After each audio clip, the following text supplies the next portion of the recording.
Hi everyone, my name is Jakpal. In this video today we will be discussing something really important about contained databases in SQL Server. In this video we will be primarily focusing on how to create contained databases, and I will be referring to one of the links in MS SQL tips which very clearly explains about it. And I'm sure by the end of this video you will not only be able to create contained databases in SQL Server, but will also be able to log in to them separately. So let's get started. Before we start creating contained databases, let's first understand what is contained database in SQL Server. This video contains information about contained databases in little more detail. But in case you want to find out information about contained databases at more beginner level, I have prepared another video about this subject, and the link for that video is also provided in the description below. A contained database is a database which includes all database settings and its metadata within itself, and no configuration dependencies on instance of SQL Server database engine. To simplify that, the contained database is a complete set of configuration of database in itself. Any configuration which you set at instance level, they are not anyway connected to a contained database, right?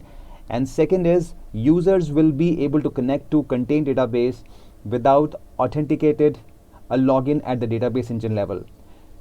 This means that whenever you creating a contained database, you need not to create an SQL Server login for it.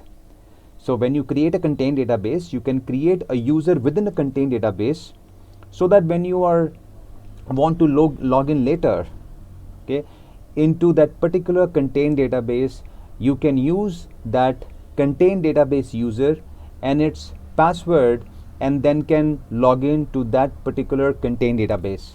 And when you log into that contained database, you do not get to see any other configurations which are associated with either SQL Server database engine at a server level or the configuration settings of any other database.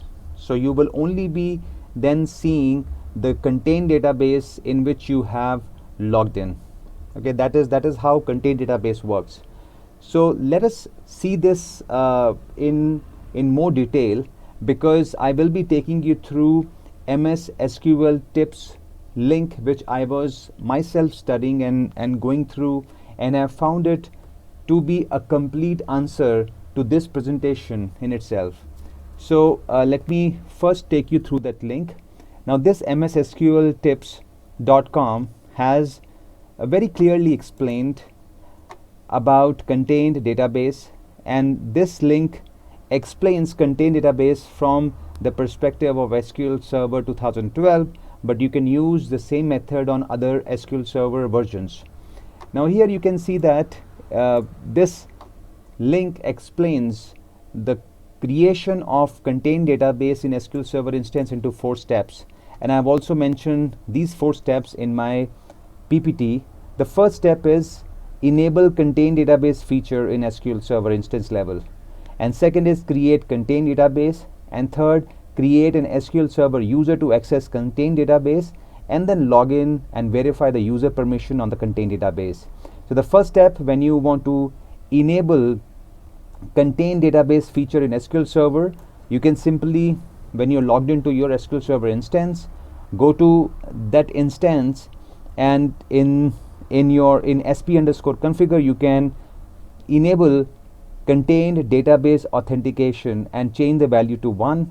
As soon as you make this change, contained database is enabled on SQL Server instance. Now the second step is create a contained database in SQL Server 2012. Now to create a contained database in SQL Server, there are 2 ways. First way is use SSMS GUI, and second way is to use TSQL script. We will see, this link explains in fact both of the methods, and let's try to see both the methods. So here it's first shows how to create a contained database with the help of SSMS GUI. You go to Object Explorer, Database Properties, New Database, and give the name of the database demo contain DB, and then under Options tab in New Database you should choose Partial, and after you choose Partial, simply click OK, and your contained database is created.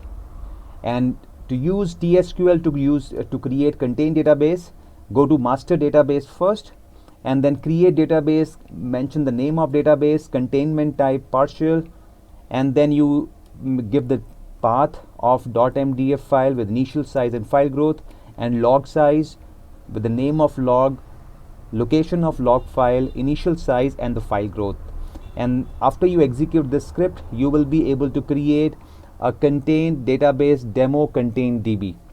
So after second step, the third step was to create the user.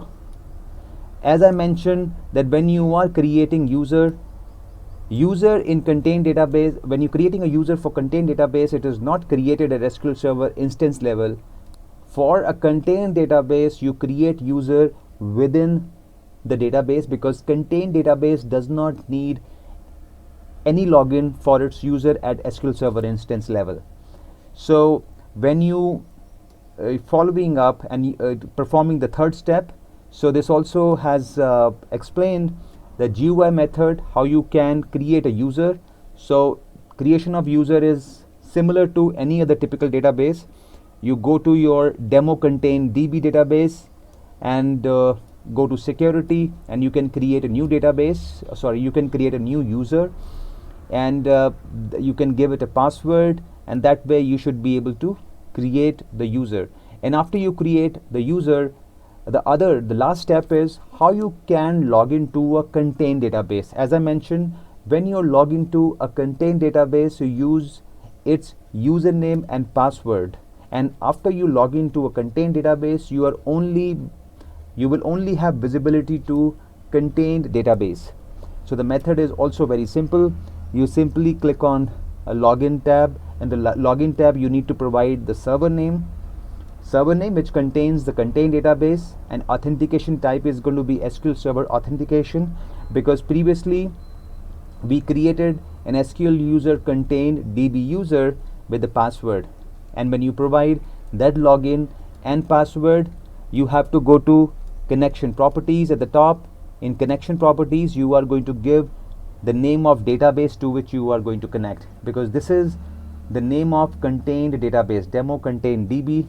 And after you give the name of database, simply click connect, and as soon as you click connect, you will be able to log into contained database. And as you can see, you will now have server name visible, which is Denali in this case, but under server name you will have system databases, but you will only be able to see the contained database to which you have logged in now.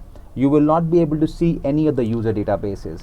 So that is how whenever you create a contained database, you log into contained database. But let's take, if you again log in to any system administrator or SA login later, okay, then you will be able to see all other databases along with your contained database, demo contain DB, but you will not be having any logins which are associated with demo contain DB. As I mentioned, the contained database, which is demo contain DB, here it is actually a user within the database which doesn't have any login associated at SQL Server level. So that's how you will be able to create a contained database, and can always make sure that you give permissions to users only for that specific contained database, because as soon as a user log into the contained database, they will not have visibility, and you can maintain another level of security and access to users when they are working on SQL Server instance. I hope you find this video helpful. If yes, please share it with others, and thank you so much for watching this video. and have a good day. Bye bye.